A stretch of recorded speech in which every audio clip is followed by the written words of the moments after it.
Well, today on BikeGeeks, we're going to take a peek at turn signals, specifically on my Triumph Tiger, and we're going to swap them out for some LEDs.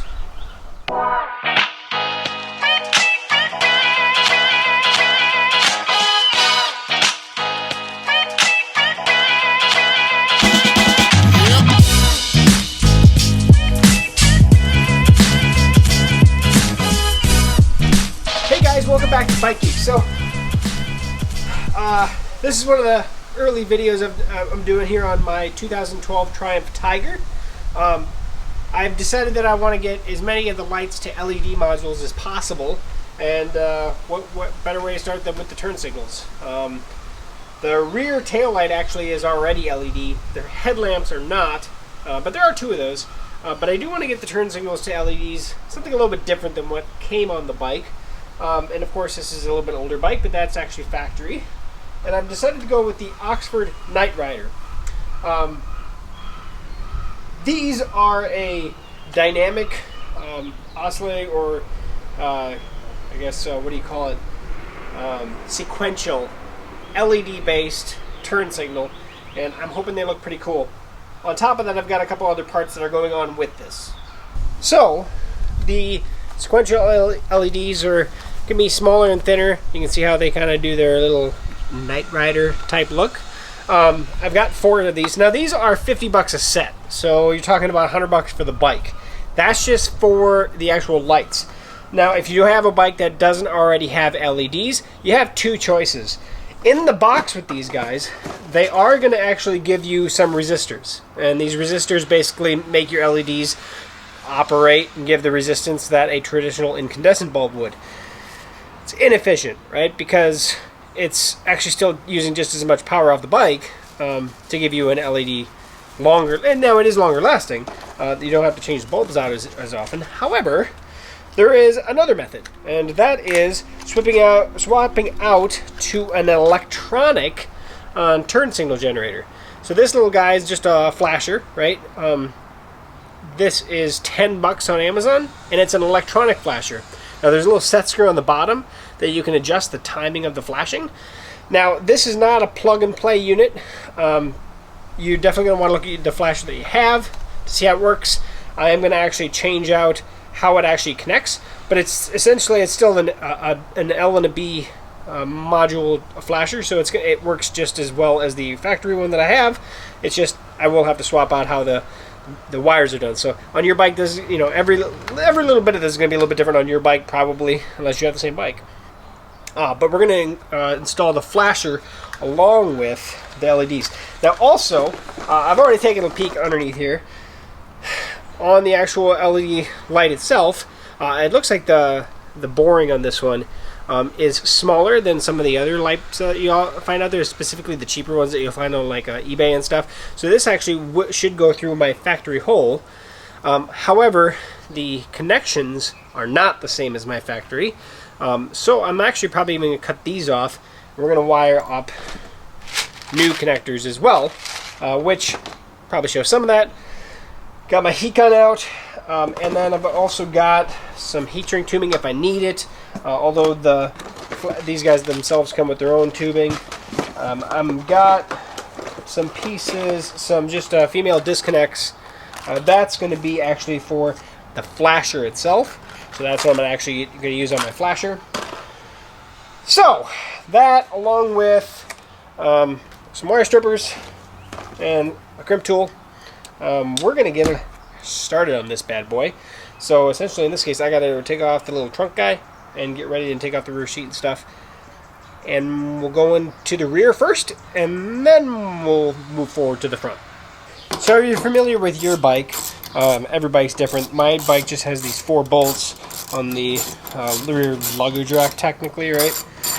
So I'm just taking out this last bolt here. Quick and easy. Throwing those off to the side, and then I can get into the back here. Now I'm going to take the rear seat off too, so I actually have more available room.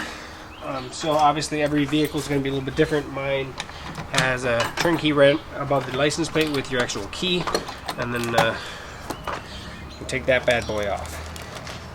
So underneath the seat here, maybe make it a little bit different angle. So underneath here we have, this is the actual flasher right here.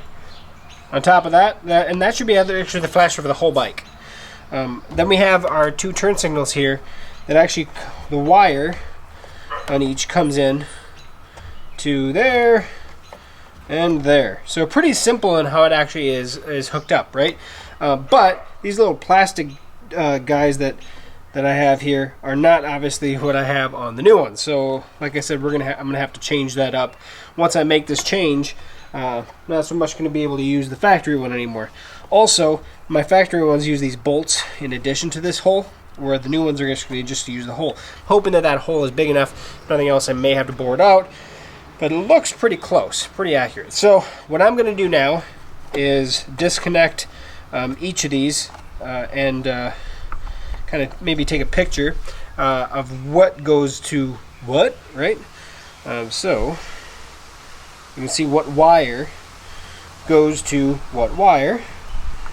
There we go. And so there is a tape, red for right, black for left, and then obviously white and black to black. So in this case, what I'm going to do is I'm going to take this nut off on each side. I can disconnect these currently right now, and then we're going to pull the factory ones off and put the new ones on. So let me find out what size that is, and we'll go from there. So on this bike, at least, it looks to be 10 millimeter. I'm just using a deep well socket to pick it up. It looks like I also need an Allen key on the outside as well.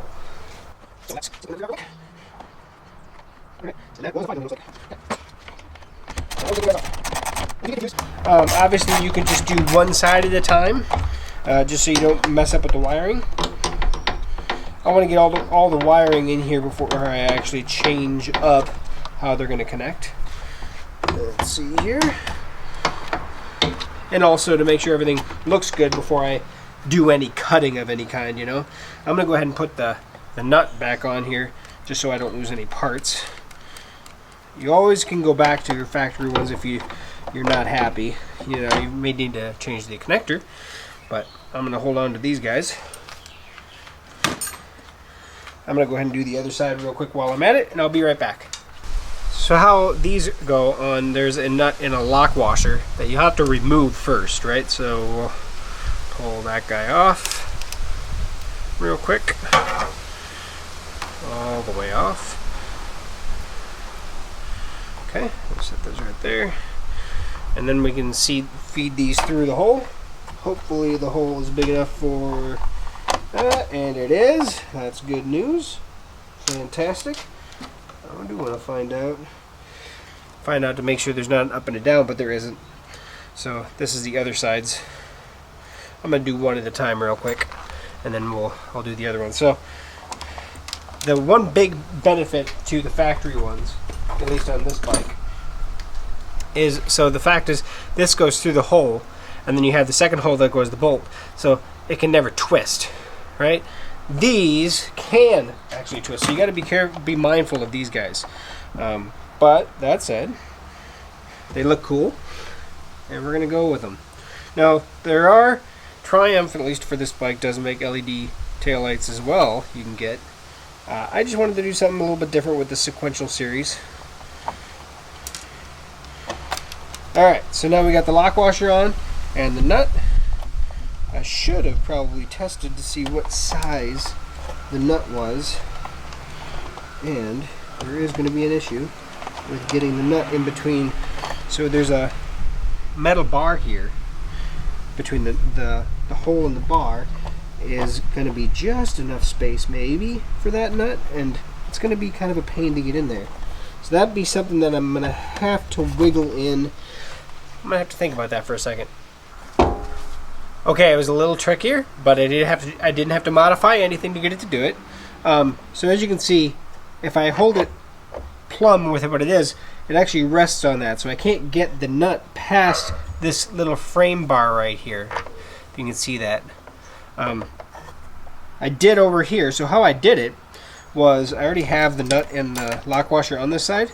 Essentially, I take it back out just so I have the wire. I took a little screwdriver. It is plastic, and just kind of wedged it in between the plastic and the actual frame part, and then brought the turn signal back in, and then threaded it through the nut as I went.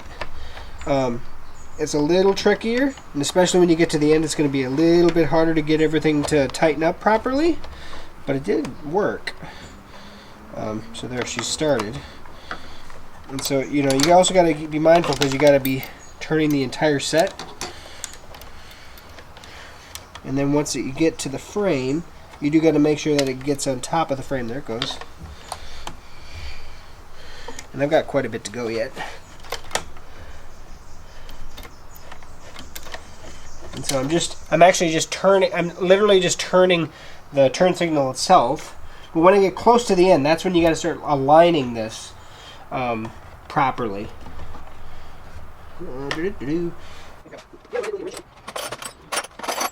See, this one is bigger than the 10 millimeter, bigger than 12 millimeter. So it looks like 13 millimeter wrench.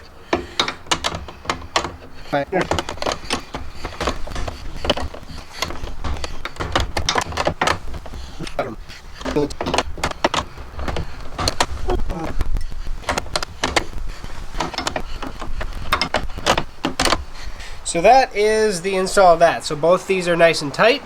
We're definitely looking a little bit different on the back side, a lot smaller. Now it's about actually taking these wires and cutting these guys off and getting ready. Now these, you can see that these actually have the male end on them.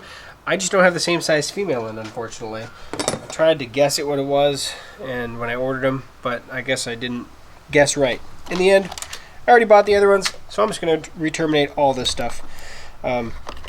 Thankfully, I can actually pull this out of here and do it up a little higher. So I've cut all the ends off, just as close to the to the end as possible, and I've stripped them all back. So what I'm going to do now is put these new ends on, and so I have just these bullet type ends, just like the other ones came with, just a little bit bigger actually. And so what I want to do is on the positive and negative, I want to have them set opposite of each other. Now I'm going to use them on the same all the way around the bike, but that way you can't basically put them on backwards, right? So that's my thinking of at least. So I'm going to go ahead and put these guys on here, and yeah, we'll see how they go. So these ends that I chose, you want to make sure that you put the boot on first.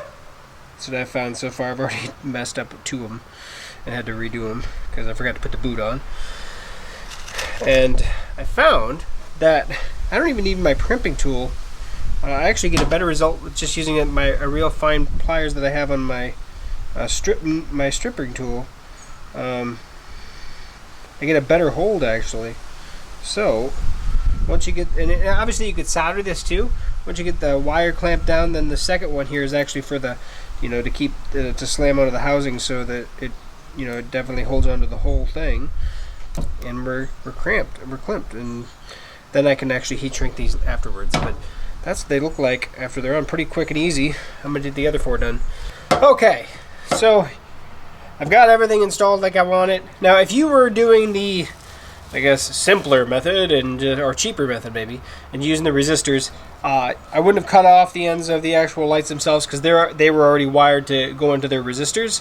You just had to redo one of the ends to go into there, or the better way of doing it would just be trying to match this with an end, but around here I can't find them and I gotta order them online, and I'm not waiting for another, well, I had to wait like 2 weeks or whatever, 3 weeks for that.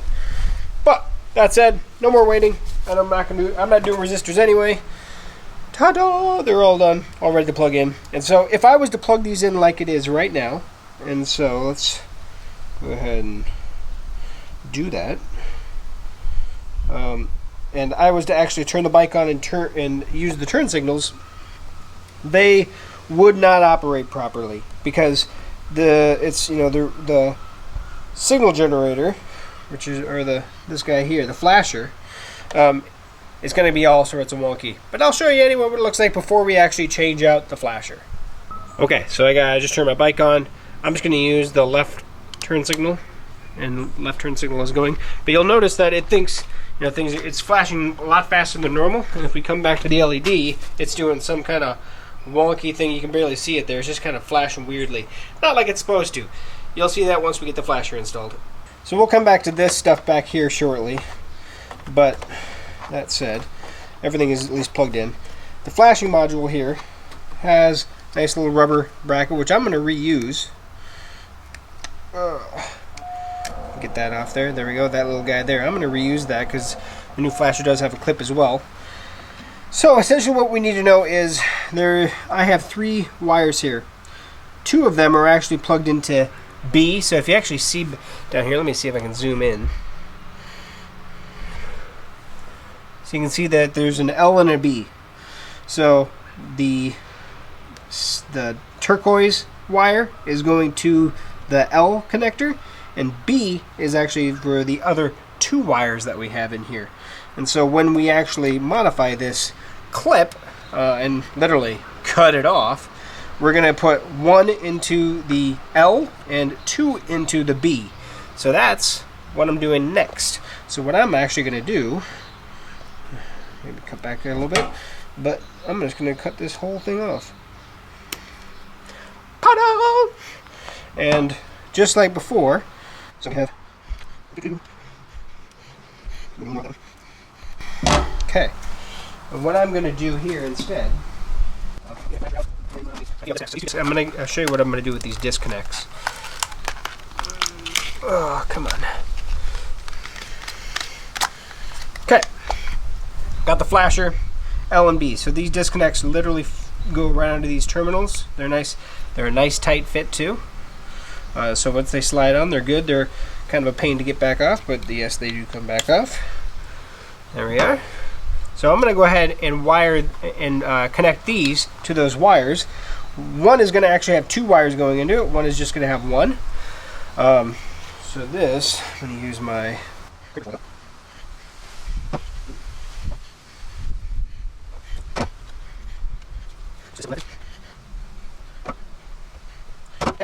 So, just like we have L and B. We know exactly which one's supposed to go where, because we obviously documented that before we actually took anything apart, right? And so we slip those onto the electronic flasher. That rubber guy that I took off, I'm actually going to put back on the clip here. Pretty sure I can get it back onto this clip. We're going to find out though. Let me zoom out so you can actually see a little better, huh? Sorry about that.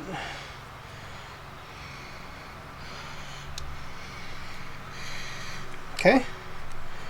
Got that onto the clip. I can put that back exactly where she came from. Now, let's go ahead and kick the bike back on and take a peek what it is. Now, I did not, this is the factory flasher settings. We can obviously adjust that, and I can show you that as well. Okay, left turn signal looks like it's back to normal. And so now we actually have a standard flashing up front, and in the back, we have the Nightrider flash. And if we go right instead of left, now we have the right Nightrider flash. So that's what an electronic flasher does. And so let me show you what it does when we actually adjust it. Okay, so we have the right flasher going, just so you can see what happens. As I adjust this turn screw in here, I can actually make it go faster or slower, right? Back to the standard. And so you can adjust this to whatever you like. And I don't have to worry about resistance or anything. It's all electronics that are housed in this guy. And so it's an endless adjustment. And so you can go to LEDs and not worry about resistors. So the front is actually going to be easier than I originally anticipated.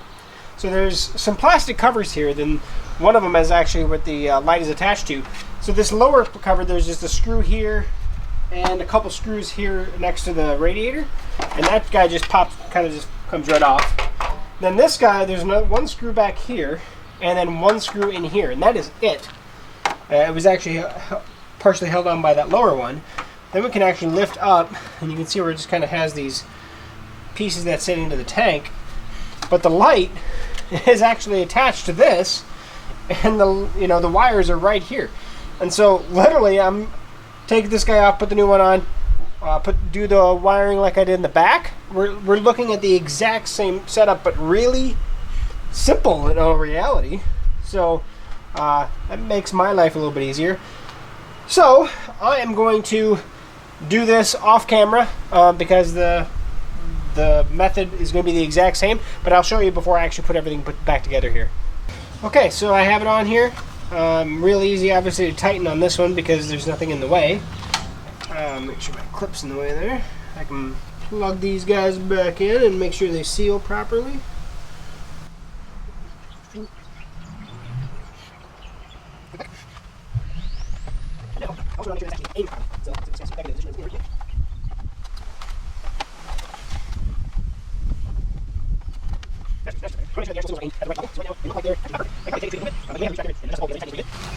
We do want to make sure that wherever these wires are, you may have to actually, because there is a little bit of wire on these, you may have to adjust how those are. Oh, maybe not.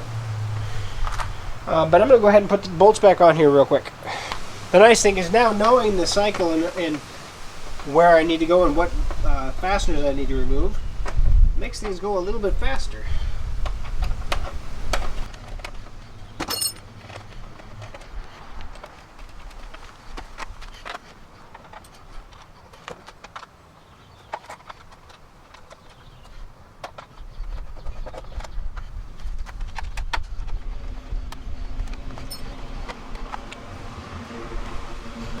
Now before I put the last one on here, I do want to point out one thing. These do have a little bit of a weather boot, right? They're not really heat shrink on this. I can always just basically I could just remove those, and once, cut a little strip of this, slide it over, put them together, put it over, and then heat shrink it together. So if you're storing your bike outside, or you ride a lot of inclement weather, and you really want to make sure that these are sealed, then you could always do something like this with the heat shrink, or you could use a different end than these bullet connectors. I chose this just because it was simple and that's what they kind of came with, and I was trying to shoot for the same size. I failed, but I decided I'm going to use them anyway, and actually they went really well and they actually hold really good too. So I'm going to get this last part on here and we'll go from there. Real quick way to find out if she's pointing level, in my opinion, on my bike at least, because it has that second hole. Just line up that back fin with that hole back there. You can kind of see that. It makes it real quick and easy, to be honest. So now I can connect these.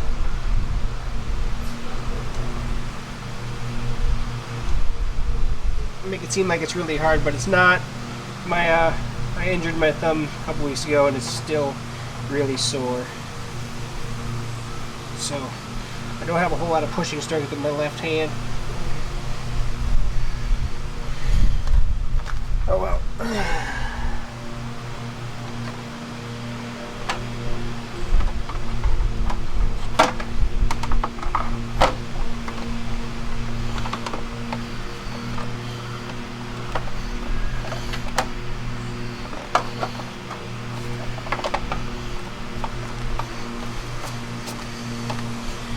Alright, I'm gonna get these guys hot, hit back up. And now the moment of truth on the front side of the bike. We got, well, would be the right turn signal and the left turn signal. And yay, she fully functional and works. So that's it. That's my install on the Oxford Nightrider. Turn signals, like I said, I bought 2 sets. I have a box of parts now.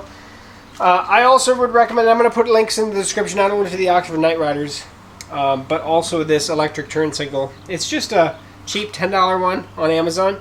And of course, I'm going to know over time on riding it how well it works, how well it, I guess the longevity of it over time. It's hard to say right now.